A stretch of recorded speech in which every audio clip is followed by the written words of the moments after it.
Տեսեք, մենք ինչպես եւ թուրքերը, ադրբեջանցիները, արաբները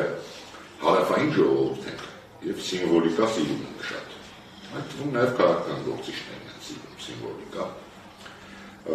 Ես հիշում եմ այդ գարունն էլ շատ տաք էր։ Այս գարունները ոնց որ շատ տաք սկսեր։ Ես տեսեք չեմ բացառում ոչինչ, հատկապես ես օդից չեմ ասում։ Այն ժամանակ էլ կար աշխարհաքաղաքական ուժերի, ինչ-որ դասավորվածություն։ Հիմա կարծեք, թե այդ դասավորվածությունը նմանվում է։ Այսինքն, եթե մի կողմ դնենք ընդդիմության հարցը, որը որ դուք ասիք, մնացած բոլոր պատճառները կան, որպեսզի դա լինի։ Հիմա ինչ վերաբերվում է ընդդիմության, այդ ժամանակ համաձայն եք, որ ինչու չէին հավատում, որտեղ այդ ժամանակ էլ ընդդիմություն չկար։ Նա հիշեք ինչ էր եղել։ Մի տարի առաջ դրանից եղել էր ազգային ժողովի ընտրություններ, որտեղ ընդդիմադիր ուժերից անցել էր միայն ելքը, եթե չեմ շփոթվում, 7%-ով։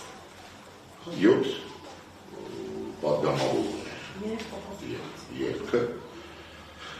Ու ոչ ոք չէր հավատում, որ ինչ-որ բան կլինի։ Այո, ես ասեմ, նենց չի, որ ես էլ վստահ եմ, ես հիմա էլ վստահ չեմ ասում, որովհետև այնուամենայնիվ այդտեղ շատ, այն որ ասում աստղերը պետք է գան ու հատվեն, շատ գործոններ կան, շատ պայմաններ կան, աշխարհաքաղաքական իրավիճակը այս պահին իհարկե իշխանության դեմ է, բայց մենք տեսնում ենք ինչ արագ է ամեն ինչ փոխվում եւ ինչ կլինի օրինակ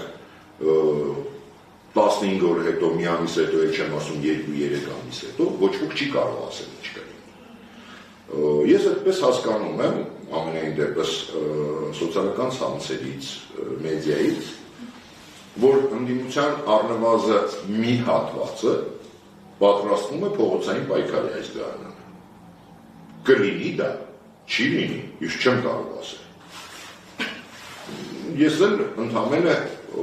կարող եմ հետևություններ անել եւ վերլուծություն անել ընթացքից։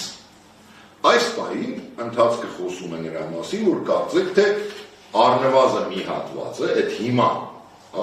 եւ ես չեմ բացառում, որ այսպես կոչվող իրար ուտող ընդդիմությունը նման իրավիճակում կարող է շատ արագ միավորվել։ Դա էլ չեմ բացառում։ Եթե լինեն փողոցային բավականին լուրջ պրոցեսներ սկսեն։ Բայց չեմ բացառում նաև, որ կարող է սկսվել եւ հանգել շատ արագ հանգել է բաները, դա կախված է, նորից եմ ասում, կախված է լիդերներից, կախված է աշխարհաքաղաքական, միևնույն է, ես շարունակում եմ պնդել, որովհետև Հայաստանը հիմա այն վիճակում է, որ առանց աշխարհաքաղաքական ազդակների անհնար է, ինչպես եւ 18 թվականին։